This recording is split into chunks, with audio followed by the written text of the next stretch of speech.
पैसे मिळत नाही तोपर्यंत आम्ही योजना बंद होऊ देणार नाही।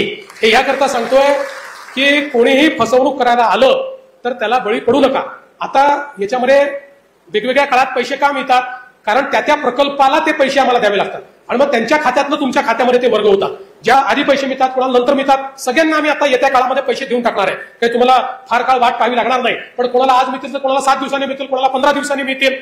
त्यामुळे कोणी येऊन जर तुम्हाला सांगितलं तुझं नावच नाही आहे, तुझं काही प्रॉब्लेम असेल, तुम्हाला जर एकाची कोणाची अडचण असेल, आमचे सगळे मंत्री आमदार या ठिकाणी बसल्यात, त्यांच्यापर्यंत जा, त्यांना सांगा की माझं नाव सापडत नाहीये, ही माझी, त्याचा पाठपुरावा करून त्यालाही पैसे मिळवून देण्याची जबाबदारी आमची आहे। पण कोणत्याही दलालाच्या भानगडीत या ठिकाणी पडू नका। मी आज या हिंदवी स्वराज्याचे सरसंस्थापक छत्रपती शिवरायांना मानाचा मुजरा करतो। भारतीय राज्यघटनेचे शिल्पकार भारतरत्न डॉक्टर बाबासाहेब आंबेडकर यांना मानवंदना अर्पित करतो। मंचावर उपस्थित असलेले आमचे सहकारी जिल्ह्याचे पालकमंत्री चंद्रशेखर बावनकुळेजी, आपले जलसंपदा मंत्री गिरीश महाजनजी, कामगार मंत्री आकाश कुलकर्जी, खासदार अनिल बोंडेजी, सन्माननीय आमदार प्रतापदादा अडसड, रवीजी राणा, संजयजी कुटे, केवलरामजी काळे, प्रवीणजी तायडे, चंदूभाऊ यावलकर, राजेशजी वानखेडे, सईताई डहाके, श्यामजी खोडे, मंचावर उपस्थित असलेले प्रवीण पोटे पाटील, त्याचप्रमाणे आपल्या या संघटनेचे मनोज भाऊ चव्हाण आणि संघटनेचे सर्व पदाधिकारी, या ठिकाणी उपस्थित असलेले श्री सोनटक्के, त्याचप्रमाणे आपल्या विभागीय आयुक्त श्वेता सिंगल, सौरभ कटियार, उपस्थित सर्व शेतकरी भगिनी आणि बंधूंनो, आज मला अतिशय समाधान आहे की विदर्भातल्या अन्यायग्रस्त अशा शेतकऱ्यांना न्याय देण्याची संधी आपल्या सर्वांच्या आशीर्वादामुळे आम्हाला मिळाली। खरं म्हणजे शेतकऱ्याच्या जीवनामध्ये जमीन ही आईसारखी असते आणि कुठल्याही प्रकल्पाकरता जमीन जात असताना जे दुःख शेतकऱ्याला होतं ते निश्चितच मोठं असतं।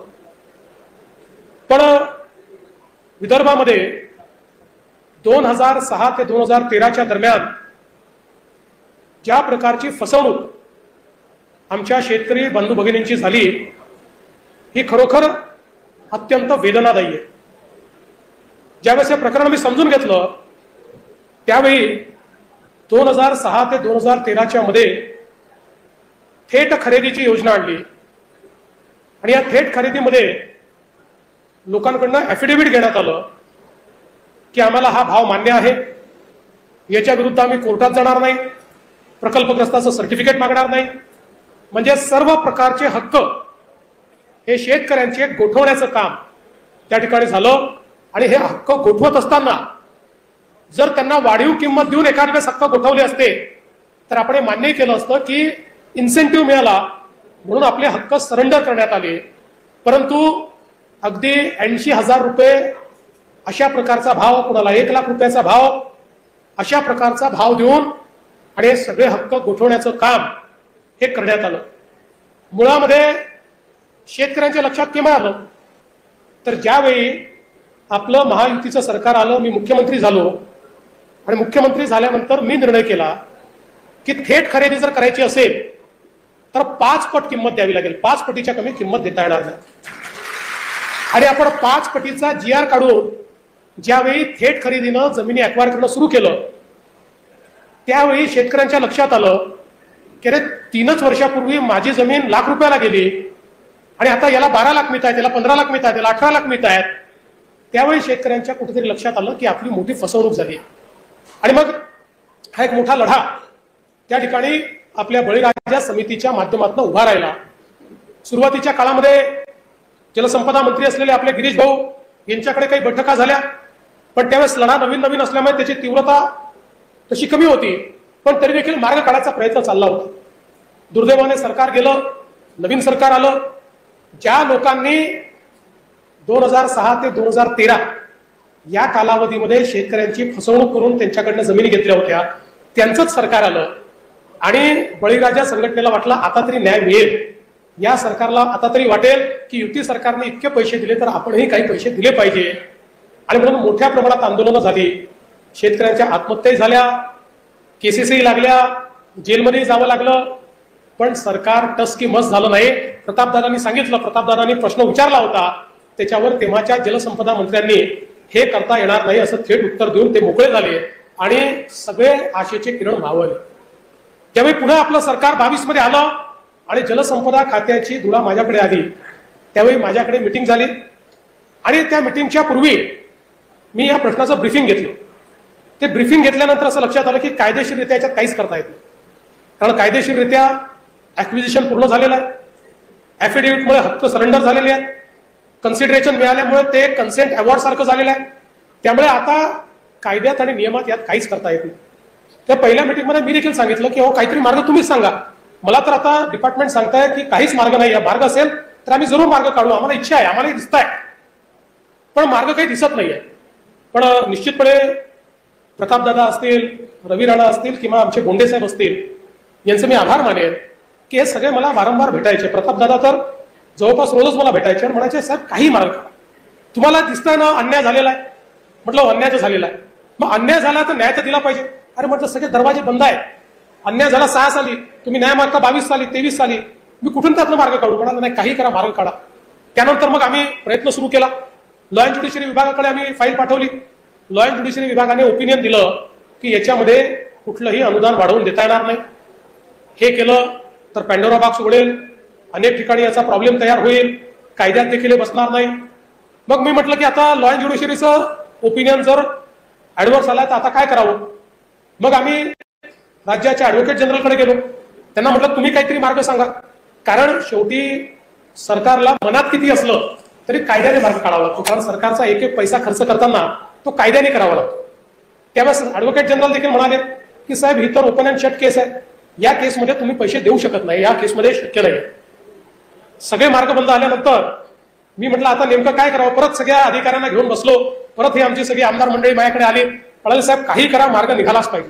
मग मी ज्यावेळेस आमच्या सगळ्या लोकांना घेऊन बसलो आणि मी त्यांना म्हटलं की आपण सानुग्रह अनुदान म्हणून दिलं तर काय होईल?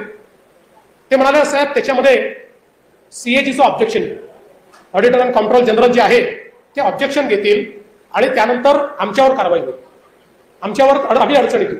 मी त्यांना म्हटलं समजा मीच फाईल लिहिली आणि मीच निर्णय केला तर तुमच्यावर कसं येईल? ते माझ्यावर येईल, तर तुमच्यावर नाही येणार. त्यामुळे म्हटलं जेव्हा सीएजीचा पॅरेग्राफ येईल, माझी तयारी आहे, मी स्वतः सीएजीचा पॅरेग्राफ आल्यानंतर तिथे एक्सप्लेन करायला जावं लागतं, निर्णय का घेतला, कुठल्या कायद्यात घेतला, कुठल्या नियमात घेतला.